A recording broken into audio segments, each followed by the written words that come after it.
अस्सलाम वालेकुम, this is Hamid Ali Bahlol और आज मैं यौम यकजहती कश्मीर के दिन पे अपने कश्मीरी बहन भाइयों के साथ मुकम्मल तौर पे इजहार यकजहती करते हुए दुनिया के नाम नहाद जमहूरियत के नंबरदार भारत और इंसानी हकूक़ के नंबरदार यूरोपीय ममालिक से एक सवाल करना चाहता हूँ। क्या उनको कश्मीर के अंदर होने वाला रियासती तशद्दुद नज़र नहीं आता? क्या उनको कश्मीर के अंदर होने वाला कत्ले आम नज़र नहीं आता? क्या उनको कश्मीर के अंदर बेरहमाना और सफाकाना होने वाला तशद्दुद नज़र नहीं आता? यहाँ पे OIC के कारकर्दगी के ऊपर भी एक सवालिया निशान है।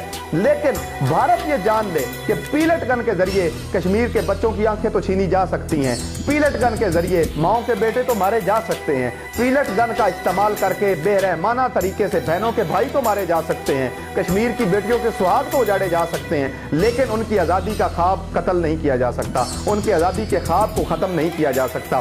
इंशाअल्लाह वो दिन दूर नहीं जिस दिन कश्मीर की बहनें, कश्मीर की माएँ, कश्मीर की बेटियाँ, कश्मीर के बच्चे, कश्मीर के बुजुर्ग आज़ादी का ख्वाब शर्मिंदा ताबीर होते हुए देखेंगे और एक ऐसी सुबह का आगाज़ होगा जिसमें वो आज़ादी और सुख का सांस ले सकेंगे। भारत को ये याद रखना चाहिए कि जुल्म जब हद से बढ़ता है तो मिट जाता है।